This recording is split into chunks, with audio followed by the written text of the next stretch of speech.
کیونکہ یہ میری اولاد کی ماں بننے والی ہے۔ بس میں جب اپنے کمرے میں آیا تو میری بیوی نے شور ڈال دیا کہ میں بھی جاؤں گی، میں بھی جاؤں گی۔ تمہاری بہن پہ بھی کرم ہو گیا، اب تو تمہاری ماں مجھے اور بھی زیادہ تانے دے گی۔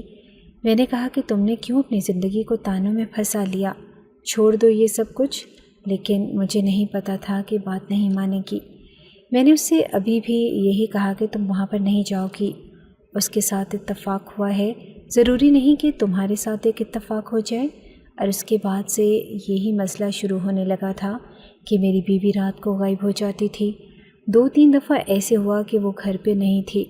میں بہت پریشان ہو گیا اور ایک دن اس کا پیچھا کرنے کا ارادہ کیا۔ اگر میں چاہتا تو اس سے پوچھ بھی سکتا تھا، غصے سے ڈانٹ کے شاید وہ بتا بھی دیتی، لیکن ہو سکتا تھا کہ وہ مجھ سے جھوٹ ہی بولتی، کسی طرح مجھے مطمئن کر دیتی۔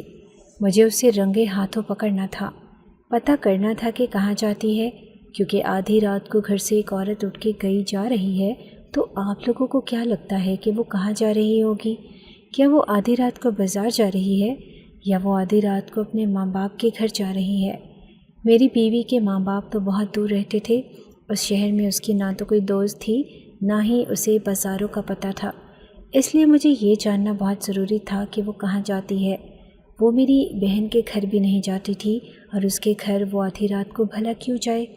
یہ 3-4 دن سے میں نے نوٹ کیا تھا کہ کب جاتی ہے، میں بھی اس کے پیچھے جاؤں گا۔ اور پھر وہ دن بھی آ گیا جب یہ آدھی رات کو سو نہیں رہی تھی اور میرے سونے کا انتظار کر رہی تھی۔ میں بھی سمجھ رہا تھا کہ کیا ہو رہا ہے۔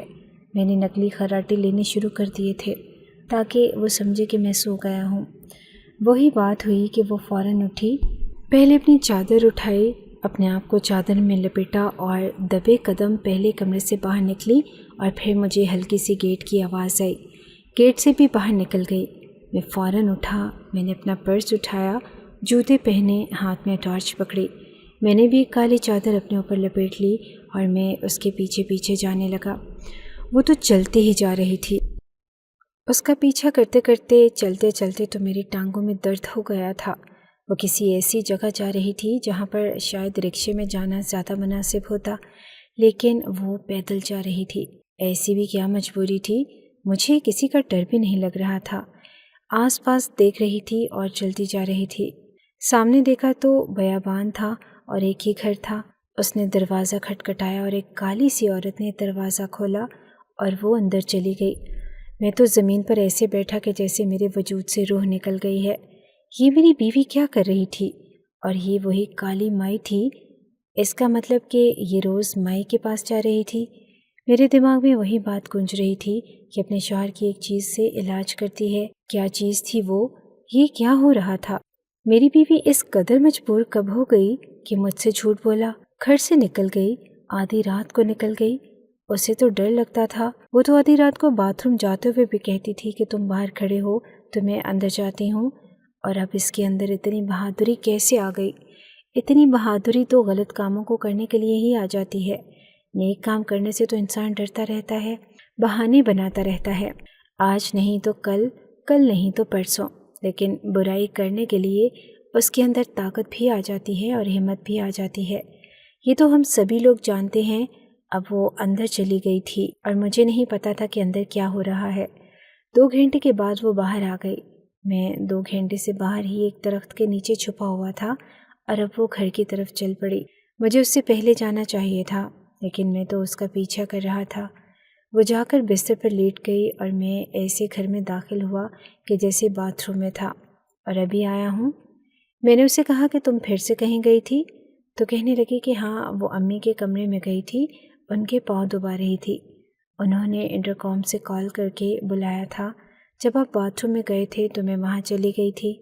میری بیوی کیسے منہ بھر کے جھوٹ بول رہی تھی۔ میں ان لوگوں کے پاس چلا گیا تاکہ پتہ کر سکوں کہ کیا ہو رہا ہے۔ ان لوگوں نے تو پورا سسٹم بنا رکھا تھا، وہاں پہ تو روزانہ پتہ نہیں کتنی عورتیں آ رہی تھی۔ یہ بھی سننے میں آیا کہ وہ ایک عورت سے ہزاروں روپے لیا کرتے تھے۔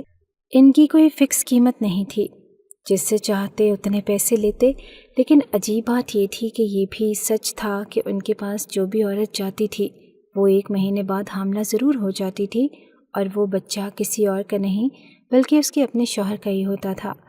اب یہ کیا تھا، کیسے ہو رہا تھا، یہ تو شاید وہی جانتے تھے۔ میں نے اس سے پوچھا کہ کیا میری بیوی بھی یہاں آئی ہے؟ ایک آدمی اچھا تھا، وہ مجھے ساری معلومات دینے لگا۔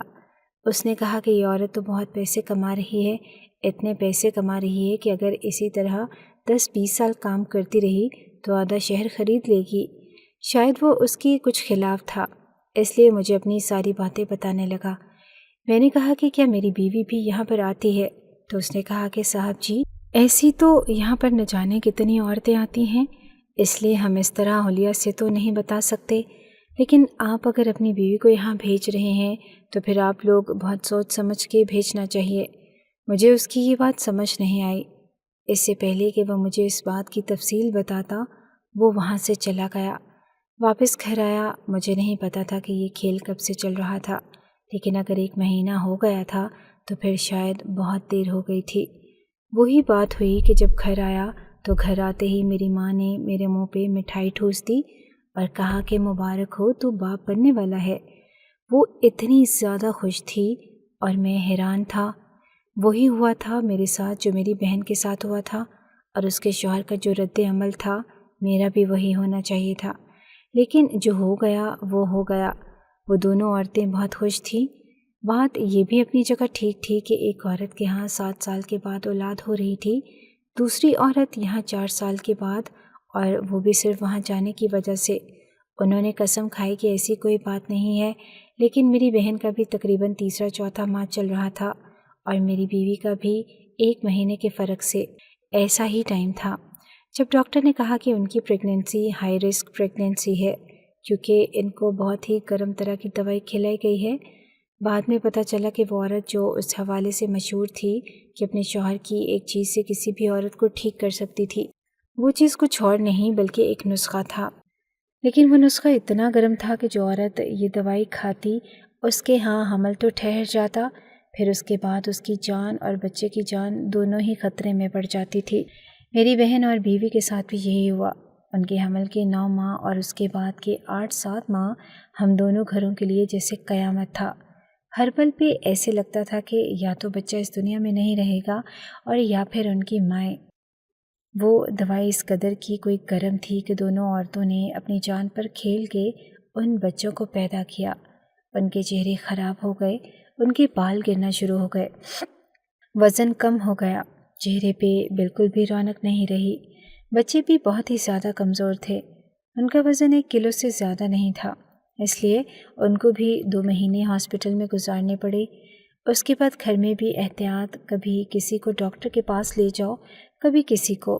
ہم لوگ اتنا زیادہ ذلیل ہوئے کہ ہم یہ کہنے پر مجبور ہو گئے کہ اس سے زیادہ اچھا یہ ہوتا کہ ہمارے ہاں اولاد ہی نہ ہوتی، کیونکہ ہم نے بہت بڑی مصیبت کاٹی تھی۔